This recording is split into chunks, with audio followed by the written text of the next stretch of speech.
Hei roto I te 15 tau e heke mai nei he maha ngā ngahere ka eke ki te wā poroporo. Tata ki te 30 ōrau o aua ngahere kei roto I ngā ringaringa o te iwi Māori. Nā kona no te pātai a te ahumahi ngahere, mēnā rānei ka piki te uara o ngā rākau a te Māori hei roto I ngā tau nei. Kei a ngā hui away te whakautu ki taua pātai. 30 pai hēneti o ngā ngahere katoa kai raro I te mana Māori.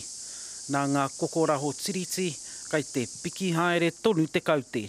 So Māori are already involved working in the forestry business. They need to learn about getting more control of their own destiny in forestry.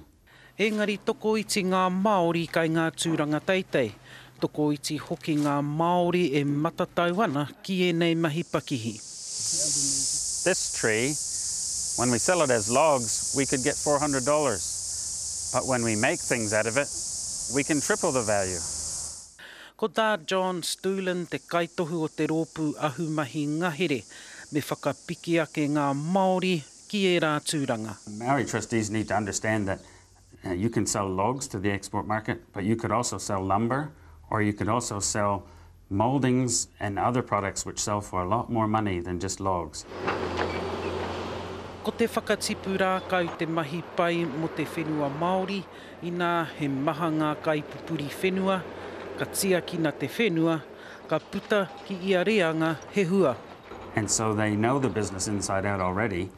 We think that the Māori trustees need to be more proactive in deciding whether they can have a bigger role in getting the wood to market. Hei te pautū te rangi ka ara ke te hui tuarua ā-motu a te rōpū a Stulen ki tā maki makaurau. Ngā hui a Wade, te karire.